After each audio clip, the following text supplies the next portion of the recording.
क्रिस्त में प्यारे भाइयों और बहनों और एवं बच्चों, आप सबों को जय यीशु। पुनर्जीवित हमारे प्रभु यीशु क्रिस्त की कृपा, शांति, अनुग्रह सदा सर्वदा आपके एवं आपके साथ रहे। प्रिय विश्वासियों, आज पास्का काल का दूसरा इतवार हम मना रहे हैं। हमारे प्रभु यीशु क्रिस्त मृत्यु में से जी उठे हैं, दुनिया की मृत्यु पर विजय पाया है, शैतान के ऊपर विजय पाया है, नरक और पाताल के ऊपर विजय पाकर और जयवंत ईश्वर बनकर और आज सारी दुनिया में और हमारे बीच में मौजूद हैं। वह हमें एक शांति देता है कि जो ये दुनिया नहीं दे सकती है। लेकिन आज की दुनिया के बारे में यदि हम समय निकल कर इसका विचार विमर्श करें तो पता चलता है कि क्या सचमुच आज इस संसार में शांति नामक कुछ चीज़ है? क्या परिवार में शांति है? या समाज में, धर्मों के बीच में, जाति के बीच में, देशों के बीच में अमन शांति आज बनी हुई है? बड़ी खतरा है। देश ना सिर्फ मनुष्य के हृदय में, मनुष्य के व्यक्तिगत जीवन में या पारिवारिक जीवन में शांति नहीं है, देश में शांति नहीं है, और अलग अलग जाति के बीच में भी शांति नहीं है, और समाज में शांति नहीं है, और धर्मों के बीच में भी शांति नहीं है। सारी दुनिया में आज अशांति फैली हुई है चारों तरफ। और यूक्रेन और रशिया के बीच में जो युद्ध चल रहा है, लगभग 2 महीने पूरा होने वाला है। 15,000 से ज़्यादा लोग, आम जनता मारे गए हैं, और उसके सोल्जर्स और अलग ना जाने कितने नुकसान, कितने विनाश का कार्य चल रहा है और इस दुनिया में। लेकिन जब ईश्वर ने संसार की सृष्टि की है, सब कुछ अच्छा था, सब दूर शांति थी, एकता था, लेकिन मानव अपने अहंकार एवं घमंड के कारण, अपने पावर और पोजीशन को दिखाने के कारण आज दुनिया को नाश कर रहे हैं। सब अपने अपने अधिकार को बढ़ावा दिखाना चाहते हैं, और मैं सबसे बड़ा हूँ, मेरे पास ताकत है, मेरे पास ये है वो है करके इंसान कितने घमंड होकर इंसानियत को खो दिया है।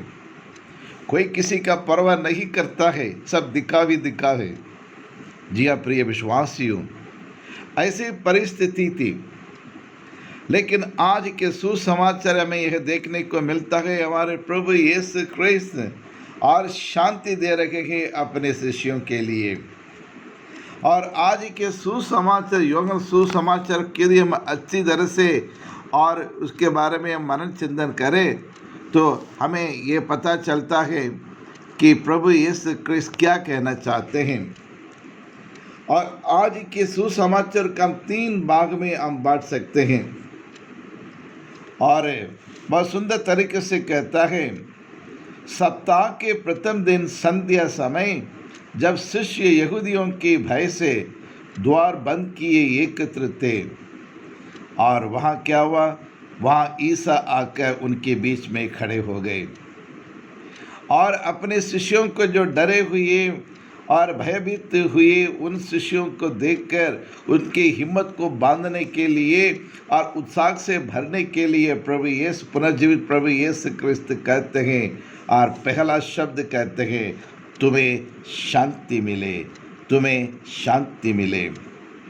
वाह, हे प्रभु यीशु, तेरी स्तुति हो, तेरी आराधना हुई है शांति देने के लिए। जो ये संसार ये शांति नहीं दे सकती है, लेकिन आपने एक सच्ची शांति हमें देने के लिए हम कोटि कोटि धन्यवाद देते हैं। जी हाँ क्रिस्त में प्यारे भाइयों और बहनों, और शिष्य इतने डरे हुए थे, बाहर निकलने की हिम्मत नहीं थी, और वह इतने डरे हुए थे, उनने सोचा सब कुछ मर मिट गया है और जीवन समाप्त हो गया है, हमारा धंधा बंधा सब कुछ समाप्त हो गया करके उन्हें अपने विश्वास को खो चुके थे। लेकिन उस समय प्रभु यीशु उनके बीच में आकर उनको विश्वास को बटोरने लगे, मजबूत करने लगे और उत्साह से उन्हें भरने लगे अपनी शांति उन्हें देकर। और दूसरा भाग में हम देखते हैं, और जो व्यक्ति अपने पापों को ईश्वर के सामने प्रकट करते हैं, प्रयाचित करते हुए प्रभु के सामने अपनी गलती को, पापों को स्वीकार करते हैं, उन्हें क्षमा मिल जाती है। और प्रभु यीशु क्रिस्त यहाँ और मेल मिलाप का संस्कार वो स्थापना कर रहे हैं, यानी एक वरदान के रूप में दे रहे हैं। जी हाँ क्रिस्त में प्यारे भाइयों और बहनों। और तीसरा भाग में हम यह देखते हैं और किस प्रकार प्रभु यीशु क्रिस्त संत थॉमस के जो संकोच था, उस संकोच को, उसको डाउट को, संदेह को वो दूर करते हुए और साबित कर देते हैं कि मैं हूँ सच्चा परमेश्वर, मैं हूँ भला गडेरिया, मैं वही प्रभु जो आप लोगों के साथ रहा, आप लोगों के साथ भोजन किया, आप लोगों के साथ सेवा किया करके और अपने आप को साबित करते हैं।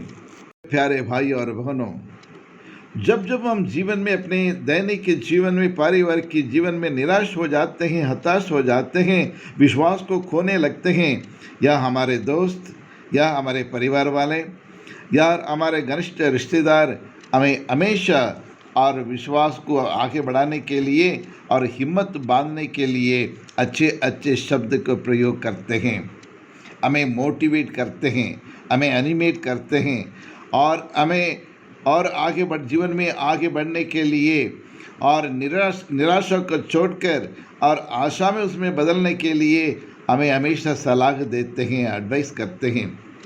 जी हाँ क्रिस्त में प्यारे भाई और बहनों, उसी प्रकार पुनर्जीवित प्रभु यीशु क्रिस्त बार बार अपने शिष्यों के बीच में दर्शन देकर उनके विश्वास को बांधने के लिए, उनमें एकता बनाए रखने के लिए और उनकी हिम्मत को बांधने के लिए और वह दर्शन देकर और उनको संदेश देते हैं, शांति, बार बार अपनी शांति देते रहते हैं। जी हाँ क्रिस्त में प्यारे भाई और बहनों, भारतीय संस्कृति में भी और इसके लिए एक प्रमुख स्थान है। जब गुरु और अपने शिष्यों को देखकर जब वो आशीर्वाद देते हैं, तब गुरुजी अपने शिष्यों की ओर देखकर ये कहते हैं, ओम शांति शांति शांति। यानी एक बार नहीं, तीन बार और गुरु और उनको संबोधित करते हैं, ओम शांति शांति शांति। लेकिन क्यों 3 बार वो कहते हैं? क्या एक बार कहने से सफिशिएंट नहीं होगा? 3 बार कहने का मतलब क्या है? प्रिय विश्वास, ये थोड़ा ध्यान दें। जब पहली बार जब कहते हैं ओम शांति, तो इसका मतलब हम ईश्वर के साथ मेल मिलाप होना चाहिए, ईश्वर के साथ हमारे संबंध अच्छा होना चाहिए और ईश्वर हमारे बीच में एक शांति बनी रहनी चाहिए। यानी ईश्वर के साथ हमें जुड़े रहना है, उनकी शांति में और जीवन यापन करना चाहिए। जी हाँ प्रिय विश्वासियों, हमारे मानव जीवन में अनेक प्रकार के दुख तकलीफ़ें हैं। ये सब क्यों हैं? क्योंकि हमने प्रकृति के नियम को पालन नहीं किया है और प्रकृति के खिलाफ जब हम चलते समय हम अनेक प्रकार के दुख तकलीफ़ों को सामना करना पड़ता है, अनेक प्रकार की और ये बाधाएं आती हैं। और इसलिए और इस नेचर के साथ, ईश्वर के साथ एक अच्छा संबंध होना चाहिए और उसके लिए हमें और ईश्वर की शांति की ज़रूरत है। ये पहला। और दूसरी बार जब शांति हम जो कहते हैं, और इससे ये कहना चाहते हैं ना सिर्फ ईश्वर के साथ बल्कि हमारे सह मनुष्य के साथ, हमारे भाई बहनों के साथ और मेल मिलाप करना चाहिए। सबसे पहले ईश्वर के साथ और हमारे और प्रकृति के साथ, दूसरी बार हमारे सग मनुष्य के साथ, हमारे भाई बहनों के साथ, जिनके साथ हम रहते हैं, जिसके साथ हम जीते हैं, और उन्हीं के साथ मेल मिलाप करेंगे, तभी शांति बनी रहेगी, नहीं तो अशांति ही अशांति रहेगी। और इसलिए रिश्तों में और ये शांति होना बहुत ज़रूरी है, तभी जब दूसरों को दुखों को दूर करेंगे तब उनके जीवन में हम शांति ला सकते हैं, समाधान ला सकते हैं, संतोष ला सकते हैं। जी हाँ प्रिय विश्वासियों, हर एक मनुष्य, हर एक भाई और मेरा मित्र है, मेरा दोस्त है, मेरा भाई है, मेरी बहन है। और इसलिए आज मेरे भाई के और मेरी बहन के जो भी कमज़ोरियां हैं, और उन कमज़ोरियों के साथ उन्हें स्वीकार करना, उन्हें प्यार करना, और तब जाकर वहाँ शांति मिलती है। और तीसरी बात, जब शांति बोलने का मतलब ये होता है, और ना सिर्फ ईश्वर के साथ और ना सिर्फ अपने सह मनुष्य के साथ, बल्कि हर एक जीव जंतु के साथ भी मेल मिलाप करना है, शांति बनाए रखना है, और उनको भी अनावश्यक किसी और जानवरों को को हम मार डालना नहीं चाहिए, मारना नहीं चाहिए, उन्हें सताना नहीं चाहिए। और हर एक जीव जंतु के साथ प्रेम होना चाहिए, और उन्हें सम्मान करना चाहिए, उनके साथ मेल मिलाप करना चाहिए। यानी कुल मिलाकर जानवर हो या पेड़ पौधे क्यों न हो, जो जीवित है उन सब के प्रति प्रेम होना चाहिए, तभी हमारे जीवन में शांति सकते हैं। इसलिए ये 3 बार ये कहा जाता है। ये विश्वासियों, सुसमाचार का दूसरे भाग में हम देखते हैं, और प्रभु यीशु क्रिस्त अपने शिष्यों के बीच में रहकर ये संदेश देते हैं। और क्या देते हैं? तुम जिन लोगों के पाप क्षमा करोगे वे अपने पापों से मुक्त हो जाएंगे, और जिन लोगों के पाप क्षमा नहीं करोगे वे अपने पापों से बंधे रहेंगे करके एक आज्ञा देते, एक दूसरा वरदान उन्हें दे रहे हैं। कितना अद्भुत परमेश्वर हमारा परमेश्वर। प्रभु कहते हैं कि जिनके पापों को आप क्षमा करोगे वो क्षमा मिल जाएगी, यदि उनकी क्षमा नहीं करोगे तो किसी हालत में उनके पाप को क्षमादान नहीं मिलेगी करके प्रभु यीशु क्रिस्त एक अधिकार को और अपने शिष्यों को देते हैं। कितनी बड़ी बात है प्रिय विश्वासियों, इतना बड़ा परमेश्वर एक मामूली मनुष्य को इतना बड़ा अधिकार देते हैं क्षमा करने के लिए, यानी मेल मिलाप करने के लिए। और एक यहाँ वह मेल मिलाप का संस्कार को स्थापना करते हैं। जी हाँ प्रिय विश्वासियों, और जब हम एक दूसरे से मेल मिलाप करते हैं और एक दूसरे की क्षमा करते हैं, तब वहाँ एक शांति उत्पन्न होती है। उस शांति की तुलना इस दुनिया में किसी चीज़ के साथ हम नहीं कर सकते हैं। जब दो व्यक्ति आपस में लड़ते, बुराई करते हैं, एक दूसरे को मारने के लिए और मार डालने के लिए जब वो सोच से विचार करते हैं, लेकिन सब उन तमाम चीज़ों को दिमाग से दूर हटा दें तो वहाँ एक परम शांति विराजने लगती है। आज वही शांति चाहिए। इसलिए जब हम क्षमा करेंगे, दूसरों की गलतियों के साथ उन्हें स्वीकार करेंगे, तब वहाँ परम शांति वहाँ उत्पन्न होने लगती है। वो शांति की स्थापना करना चाहिए, उसके लिए मेल मिलाप होना चाहिए, और अपने भाई बहनों की गलतियों की क्षमा करना चाहिए, और तभी और एक शांतिपूर्वक एक जीवन हम बिता सकते हैं। प्रिय विश्वासियों, प्रभु यीशु ने यही किया है, और उन्हीं के समान हम भी अपने जीवन में और एक दूसरे के क्षमा करें, माफ़ करें, ताकि खुशी से आनंदमय जीवन हम बिता सकते हैं। और सुसमाचार के तीसरे भाग में हमें यह देखने को मिलता है, वहाँ प्रभु ईसा ने और शिष्यों पर और ईसा ने उन पर फूंक कर कहा, पवित्र आत्मा को ग्रहण करो। यानी प्रभु यीशु क्रिस्त तीसरे वरदान के रूप में और अपने पवित्र आत्मा को उन्हें देते हैं। जी हाँ क्रिस्त में प्यारे भाइयों और बहनों, पहले शांति दिया, फिर उसके मेल मिलाप संस्कार, और तीसरा और अपने पवित्र आत्मा को प्रदान करता है। जी हाँ क्रिस्त में प्यारे भाइयों और बहनों, पवित्र आत्मा का मंदिर है हमारा शरीर। पवित्र आत्मा हम में निवास करना चाहिए, लेकिन कई बार निवास करने नहीं देते कि अपने पापों के कारण, कुकर्मों के कारण। और इसलिए बाइबल कहती है और गलातियों के नाम संत पौलुस का पत्र अध्याय 5 पद संख्या 22 में कहते हैं, परंतु आत्मा का फल है। क्या क्या फल है?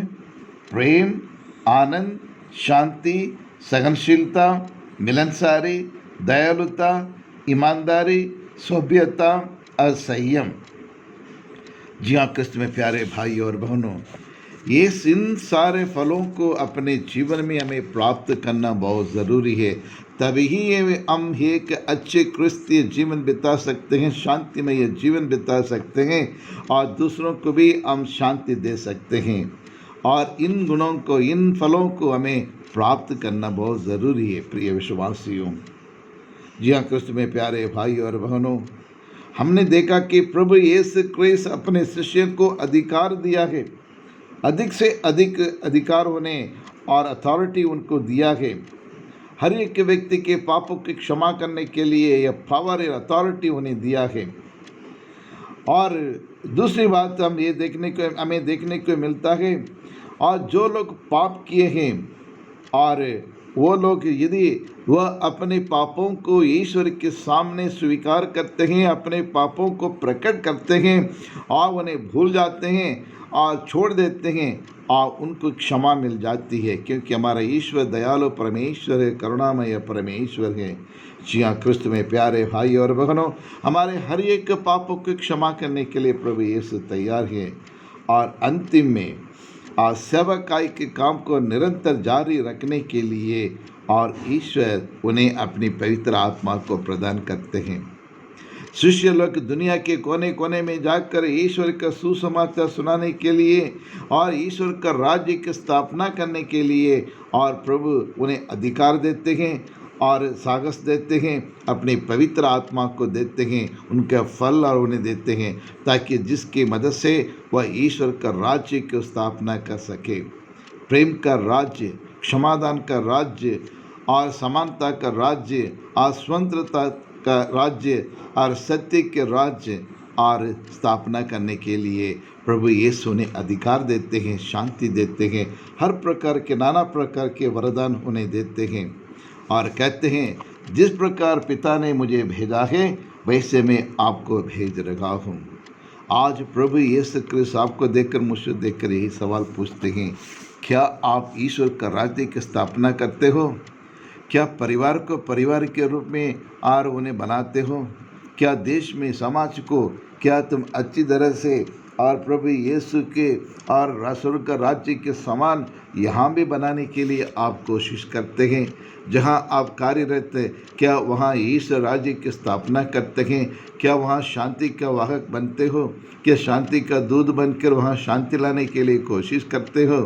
क्या एक दूसरे को माफ़ करने के लिए तैयार हो? बहुत सारे सवाल प्रिय विश्वासियों, जिसका आंसर नहीं आएगा, नहीं तो चुपचाप रहेंगे। लेकिन वक्त आ गया है, समय निकट आ गया है, ईश्वर का दूसरा आगमन बहुत जल्द आने वाला है।